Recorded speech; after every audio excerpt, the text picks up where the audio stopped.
How to set take profit on Robinhood. Hi everyone, in this following tutorial I'm going to show you how you can set take profit on Robinhood. Now while doing this procedure, a trader simply calculates what is the maximum growth or specific currency pair can have within the next days or even hour, and then sets a take profit order accordingly.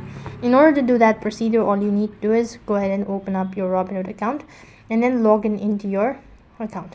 Once done, that's going to take you to the interface that looks something like this. Now here, go ahead and tap the profile icon, locate the stocks or any of these options whatsoever, and after that you'll be able to see sort of information. Go ahead and tap the sell button. The moment exchange rate reaches the set amount, the trader will be closed and the trader will be able to walk away with his or her profit. So in that way you can set up a take profit on Robinhood. That is all for this video. I hope the video was helpful. Make sure to like, share and subscribe to our channel. Thank you for watching. See you in the next video.